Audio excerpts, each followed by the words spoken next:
Hasta ahora, al crear una sección en esta biblioteca ideal que podemos llamar o podemos considerar una biblioteca pedagógica o una biblioteca didáctica para edades más avanzadas y para la educación continua, que es importantísima, importantísima hasta el punto de que yo enseño ante todo en cursos de educación continua y de educación para adultos.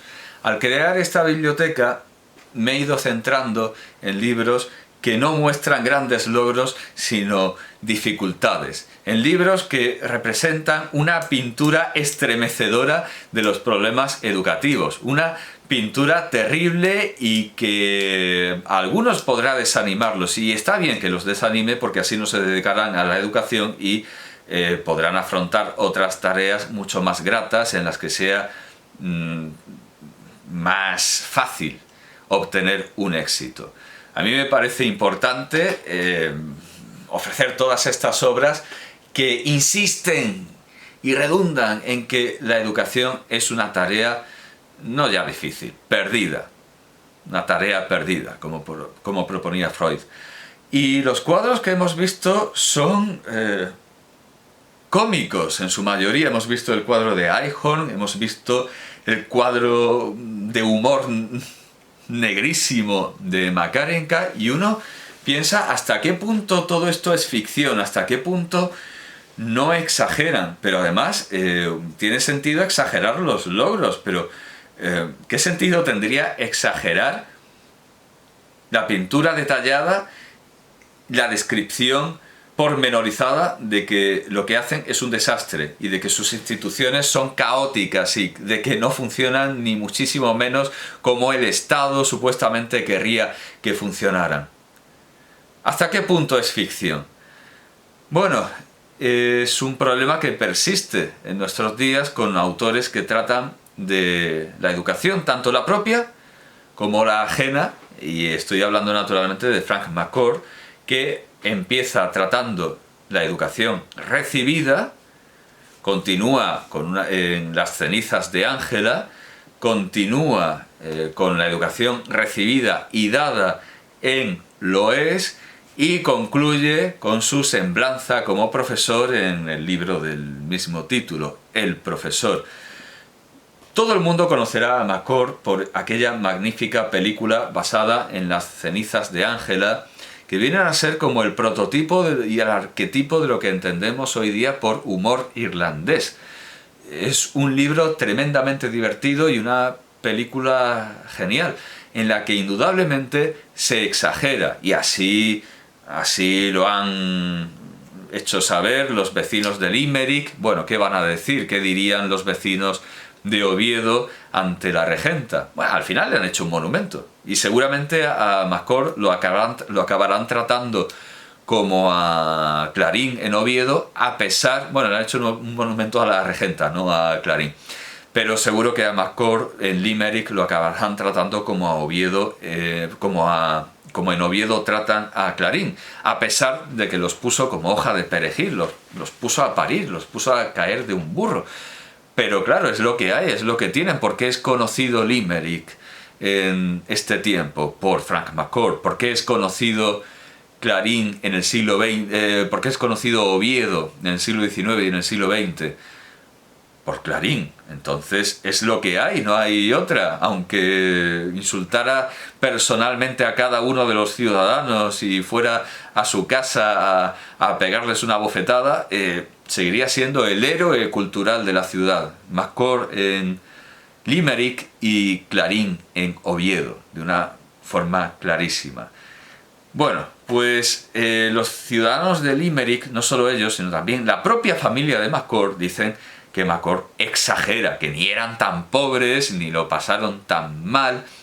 Pero claro, podemos considerarlo humor irlandés, podemos considerarlo una variante autodespreciativa y autoinsultante del humor irlandés sobre el que tanto se ha teorizado. Y claro, como también paralelamente estamos viendo una biblioteca humorística, veremos libros sobre el humor irlandés en la teoría y en la práctica. Pero en nuestros días yo diría que de manera casi absoluta se puede decir que en el siglo XX el humor irlandés, no sé si en el XXI, ahora veo qué fecha tiene este otro libro, en el siglo XX el humor, al final del siglo XX el humor irlandés es Frank McCourt. Este libro es de 2005 y sí, edición original en Scribner en Nueva York, 2005. Entonces, clarísimamente, el humor irlandés del siglo XXI, y así no ofendemos a nadie, es Frank McCourt. Y es la representación humorística, como ya se ha dicho, de una formación o de la educación en general, desde la educación que recibe él hasta la educación que imparte él. Pero en este libro no se olvida de la que recibió. Y en la primera página, en el prólogo, se resume de una manera bastante interesante. Si yo supiera algo de Sigmund Freud y de psicoanálisis, y siempre Freud, que es el que dice que educar es una tarea perdida, podría encontrar el origen de mis problemas en mi infancia desgraciada en Irlanda, que su familia, su propia madre, sus vecinos, sus compañeros decían que no era tan desgraciada, pero a él se lo pareció, y no por cuestiones de pobreza material, no por cuestiones sentimentales, afectivas, sino por culpa de la educación. Y es lo que va a detallarse y se va a decir ahora, y por eso me interesa citar este libro, que es el final, antes que los dos anteriores que lo hicieron famoso, sobre todo Las cenizas de Ángela. Podría encontrar el origen de mis problemas en mi infancia desgraciada en Irlanda. Esa infancia desgraciada me dejó sin autoestima, me produjo ataques de autocompasión, que han literaturizado plenamente. Me paralizó las emociones, me volvió cascarrabias, envidioso e irrespetuoso con la autoridad, retrasó mi desarrollo, obstaculizó mis contactos con el sexo opuesto, me impidió triunfar en la vida y casi me incapacitó para el trato humano. Está muy bien que lo diga ahora cuando ha triunfado, se ha hecho mundialmente famoso, una película basada en su libro es una de las más importantes de su tiempo, porque así queda claro que no está hablando un resentido, que no dice yo no he triunfado, yo no he hecho nada porque la educación me lo ha impedido. No, la educación estaba diseñada para eso, él ha logrado sobreponerse a la educación y desde esa atalaya puede decir que la educación no funcionaba, no servía, era un obstáculo, servía para todo lo contrario que aquello para lo que debía servir, en teoría. Que llegara a profesor y lo siguiera siendo es un milagro. Y debo ponerme un sobresaliente, hace como Sócrates, pide un premio para él, un sobresaliente por haber sobrevivido a todos esos años en las aulas de Nueva York. Se pone un sobresaliente no como estudiante, sino como profesor, que es lo que hago yo también. Yo insisto y cada día de clase me digo que merezco un premio. Yo sí que merezco un premio y no que saquen por todos los platós de televisión a un tipo que ha estado de finalista de un premio porque una vez hizo algo, lo propusieron y a partir de ahí no ha dado palo al agua. Yo me merezco un premio cada día y como Sócrates lo repito. ¿Qué castigo crees que mereces? ¿Qué condena crees que debe darte el tribunal? Me debe dar un premio y un puesto en el Pritaneo. Eso es lo que digo yo todos los días. Como profesor, al igual que McCourt, merezco un sobresaliente. Deberían instituir una medalla para quienes sobreviven a las infancias desgraciadas y llegan a profesores. Yo no he tenido una infancia desgraciada, pero pido mi medalla como profesor.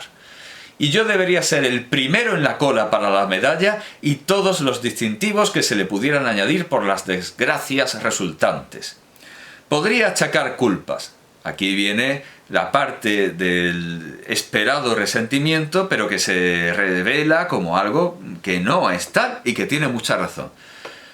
Y que no es mezquino, no es un resentimiento mezquino contra personas, sino contra todo un sistema educativo. Sí, se refiere a personas, pero a personas que realmente tenían un carácter público y un carácter institucional. Podría achacar culpas. Una infancia desgraciada no se produce sin más. La producen. Existen fuerzas oscuras. Si he de achacar culpas, habrá de ser con espíritu de perdón. por tanto, perdono a todos los siguientes. Al Papa Pío XII, a los ingleses en general y al rey Jorge VI en particular. Al cardenal MacRory, que gobernaba Irlanda cuando yo era niño. Él ve Irlanda como una teocracia. Una teocracia encima oprimida por un Estado inglés que oprime a los ingleses y encima los propios que oprime a los irlandeses, y los propios irlandeses se reprimen y oprimen a sí mismos a través de la jerarquía eclesiástica. Y ahí no queda todo. Que gobernaba Irlanda cuando yo era niño, el cardenal MacRory. Al obispo de Limerick, que según parecía creía que todo era pecado. Y ahora viene lo contundente. A Émond de Valera, primer ministro Taoiseach y presidente que fue de Irlanda. El señor de Valera era un medio español fanático del gaélico, estofado irlandés con cebolla española, que encargó a todos los maestros de Irlanda que nos inculcaran la lengua autóctona y nos quitaran la curiosidad a golpes. Nos provocó horas de sufrimiento. Veía con desdén e indiferencia los cardenales que producían las varas de los maestros en nuestros jóvenes cuerpos. De Valera, que está aparece en muchas de sus novelas como una figura sagrada a la que él, casi como un esfuerzo inédito entre sus compañeros, intenta desacralizar. Curiosamente, viene lo de español, porque claro, la españolidad está vinculada al fanatismo de la Inquisición, pero también a hacer notar que era un extranjero que prácticamente había ido a Irlanda de visita y se le ocurre ser más irlandés que nadie y aprender el gaélico. Durante siglos los irlandeses habían estado oprimidos por los ingleses, que no les dejaban estudiar, de esto traté al presentar a Burke y a su familia, ellos pudieron estudiar.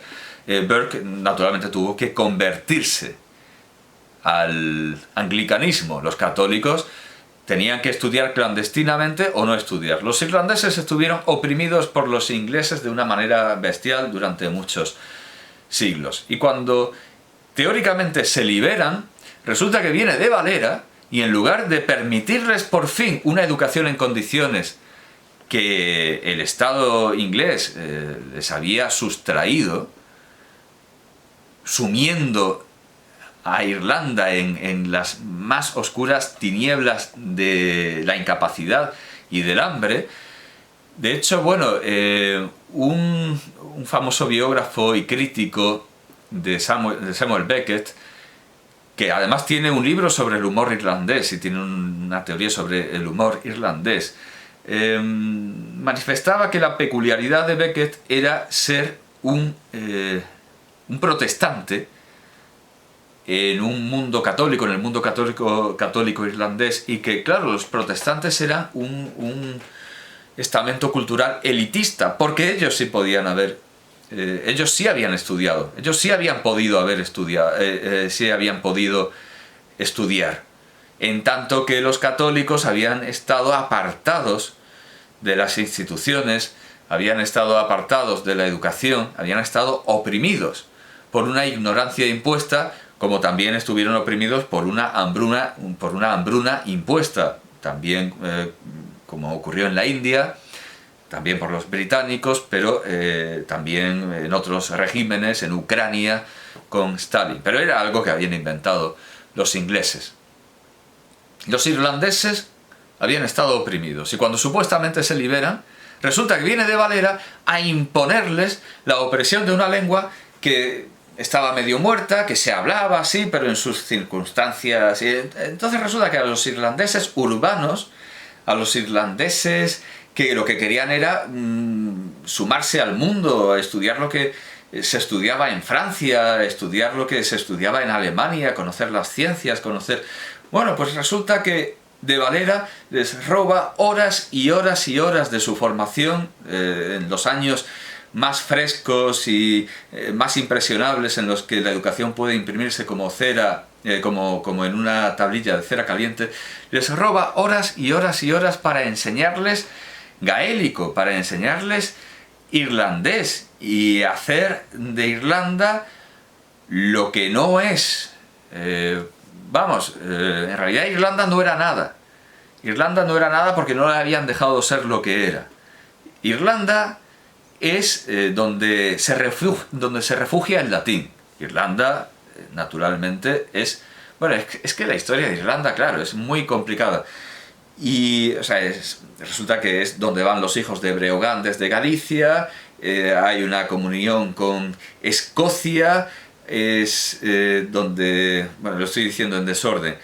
Donde van los hijos de Breogán, donde se refugia el latín, hay una comunidad con Escocia, donde vienen los ingleses, prohíben hablar irlandés y luego prohíben estudiar y someten al pueblo, no dejándoles ser nada, con lo cual Irlanda no es nada, no hay una identidad irlandesa que defender porque precisamente no les han dejado ser algo en libertad. Y resulta que cuando supuestamente se liberan, siguen perdiendo la libertad y se les impone una lengua que sí es la suya, pero que a muy poca gente le interesa ya. Y encima la imponen, como dice McCord, a golpes. De Valera insistía en quitarles la curiosidad a golpes a los estudiantes. Hacer una república, sí, una república democrática, todo lo que se quiera, pero a base de una educación totalitaria, al igual que hemos visto que la Rusia soviética de los años 60, que era un régimen totalitario, no se imponía el conocimiento a golpes. Es cierto que la curiosidad también se castigaba, pero a través de la colectividad. En la Irlanda de Valera era a golpes, a golpetazo limpio, y eso duró no sé cuánto tiempo. El testimonio de McCord es el de un hombre anciano cuando ya escribe este libro, pero esto no se tuvo que restringir solo a su tiempo. Esa educación gaélica, esa educación auténticamente irlandesa seguramente pervivió. Estoy viendo que de estos 3 libros, que solo tiene 3 y son muy recomendables, ya lo digo: Las cenizas de Ángela, Lo es y El profesor. De toda la riqueza de comentarios sarcásticos, de acerada crítica, de vitriólico humor que hay en sus libros, había subrayado como ejemplo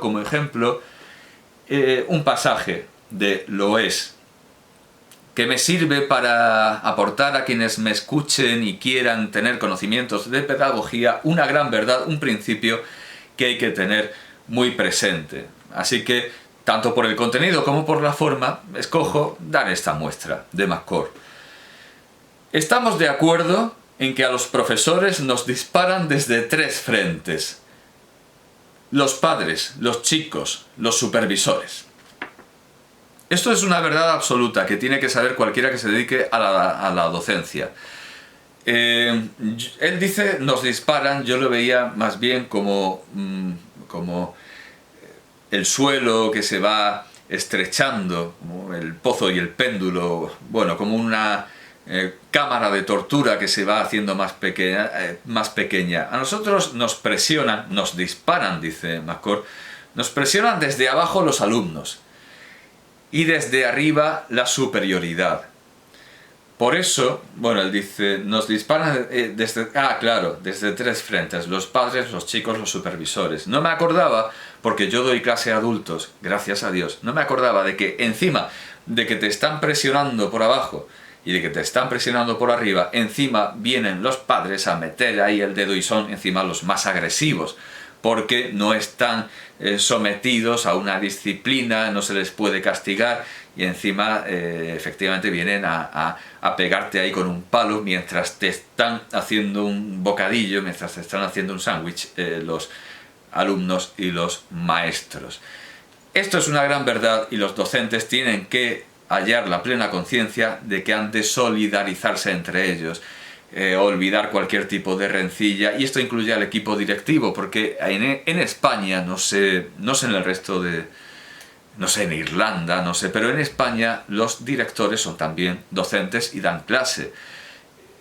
Cualquier idea de que alguien es superior por ser jefe de estudios, por ser docente, a otro docente, ha de desecharse y es absurda. Ha de existir la más plena solidaridad entre profesores, porque están entre dos fuegos.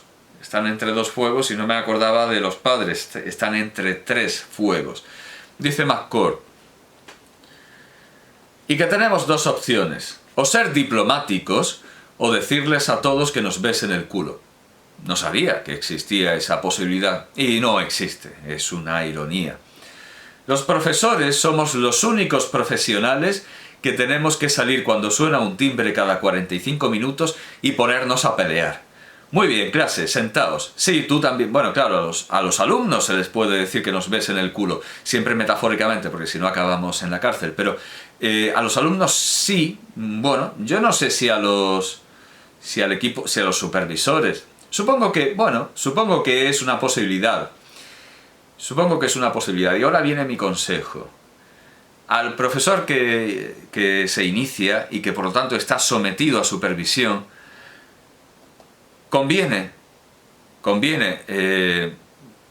le conviene no decirle a los supervisores que les besen el culo, sino más bien besárselo él a los supervisores.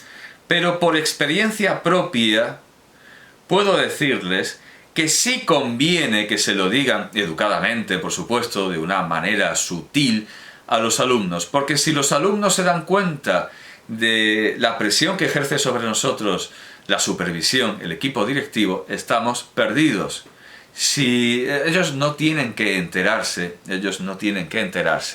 de que nuestro trabajo pende de un hilo, de lo que decidan o no los superiores. Hay que mentirles. Y cuando vino a mi clase el inspector, preguntó a la clase si sabía por qué el inspector estaba ahí. Si sabía, porque yo naturalmente les había mentido, no les había dicho que me estaba jugando el puesto, por supuesto, no les dije que me jugaba el empleo, pero les dije algo administrativamente bastante funcional y no era mentira. Les dije algo ambiguo, pero que coincidía con la legislación, con la función Les expliqué la función del inspector. Y el inspector dijo, eso les ha dicho. O sea, no les ha dicho realmente por lo que yo estoy aquí. Claro, lo que quería el inspector era minar mi autoridad. Eso es una agresión. Pero en general, es decir, eso no se puede evitar porque es una agresión externa. Pero en general, si podemos evitar que el alumnado conozca cosas que no necesita conocer sobre nuestra periclitada posición, eso nos ayudará a tener una posición muchísimo mejor y a lograr ese trabajo al final, porque mantendremos la autoridad. En el momento en el que el alumnado piensa que eres un sustituto, que está ahí, que no cuenta y que va a estar unos días, o piensa que estás a prueba, o piensa, eso es terrible, va a intentar acabar contigo por la herramienta legal que se ha puesto en su mano, que es, aquí hay un señor que está a prueba, vamos contra él. Por lo tanto, lo que debe hacer el profesor principiante es mostrarse sumiso plenamente ante la autoridad, que eso es lo que quiere, que le laman el culo, y enormemente fuerte y seguro frente a la clase. Y aquí lo que está pintando McCord es un ejercicio de demostración de fuerza ante la clase. Es decir, aquí McCord está enseñando cómo decirle a la clase que le bese el culo.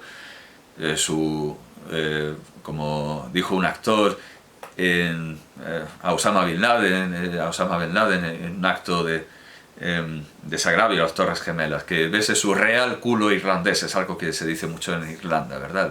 Besa mi culo irlandés. Bueno, pues aquí McCord le está diciendo a la clase que bese el culo. Lo que no queda tan claro es como... No está tan claro, es algo mucho más etéreo el conseguir lo mismo con la superioridad, que los supervisores te besen el culo y también los padres. De hecho, aquí en todas partes siempre amenaza lo de es que los padres se han quejado. Hombre, ¿y cuándo no se quejan los padres? Cuando los alumnos le piden que cuente historias, eso que le concedió la vida a Finkelstein en el Gulag, que cuente historias.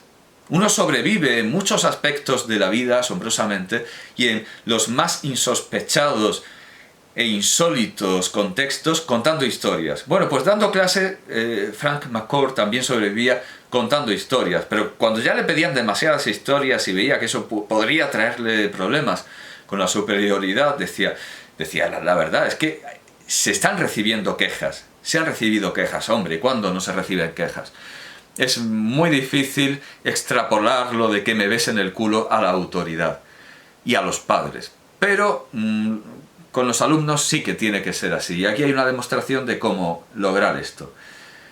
Muy bien, clase, sentaos. Sí, tú también, siéntate. Abrid los cuadernos, eso es, los cuadernos. Es que hablo en una lengua extranjera, chico. Que no te llames chico. De acuerdo, no te llamaré chico. Tú siéntate. Las notas están a la vuelta de la esquina y te puedo mandar a las listas de beneficencia. Muy bien, que venga tu padre, que venga tu madre, que venga toda tu maldita tribu. ¿No tienes pluma, Pete? Muy bien, toma una pluma. Adiós, pluma. No, Phyllis, no te puedo dar el pase. Me da igual que tengas 100 reglas, Phyllis, porque lo que quieres hacer de verdad es verte con Eddie y desaparecer los dos en el sótano, donde tu futuro podría quedar marcado por una suave bajada de bragas y por un raudo movimiento hacia arriba del miembro impaciente de Eddie. Comienzo de una pequeña aventura de 9 meses en la que acabarás chillando que a Eddie más le vale casarse contigo y a él le apuntará la escopeta a la región frontal inferior y sus sueños habrán muerto. De modo que os estoy salvando, Phyllis, a Eddie y a ti, y no hace falta que me des las gracias. A lo largo de la barra se dicen cosas que jamás se oirían en el aula, a no ser que un profesor perdiese el juicio por completo. O sea, que no. Que nada de esto ni siquiera es aplicable a los alumnos. Sabes, dice McCourt, que nunca puedes negar el pase para el baño a una Phyllis menstrual, por miedo a que te lleven ante el tribunal más elevado del país, donde los de las togas negras, que son todos los hombres, los de las togas negras, que son todos hombres, te desollarán por haber insultado a Phyllis y a las futuras madres de América. A lo largo de la barra se habla de ciertos profesores eficientes y estamos de acuerdo en que no nos gustan, ni nos gusta el modo en que sus clases están tan organizadas que van zumbando de timbre a timbre. En estas clases hay monitores para todas las actividades, el cesarbonismo. Eso es algo que odiamos los profesores. Y eso que dicen algunos profesores cuando les contamos nuestros desastres y nuestras calamidades educativas. Pues a mí sí me trabaja, pues conmigo funciona, pues cállatelo. Aunque sea verdad, que lo dudo, cállatelo y déjanos en paz. Bueno, esta es la realidad y esta es la realidad y este es el deseo. Efectivamente, hay que mantener la autoridad ante el alumnado, pero definitivamente, que nadie se llame a engaño, estas parrafadas, que por supuesto son imposibles en nuestros días y acabarían en un tribunal, en tiempo de McCourt también. En tiempo de McCourt también acabarían en la corte y ahora hay perspectiva de género, pero incluso en su tiempo los de las togas negras, que son todos hombres, te desollarán por haber insultado a Phyllis. Con lo cual, nada que hacer. Es una broma.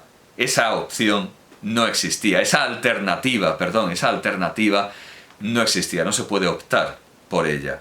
Tenemos dos opciones. O ser diplomáticos o decirles a todos que nos besen el culo. Lo único que cabe es hacer que nos besen el culo, pero diciéndolo de manera muy diplomática. Con lo cual, de las lecturas que llevamos, Eichhorn, Makarienka, Suchodolski para ver la teoría que no coincide con la práctica, esto se suma a los autores que explican la práctica.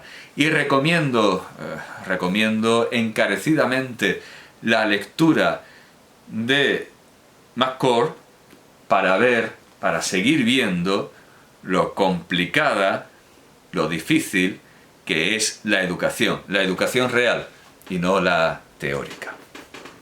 McCourt.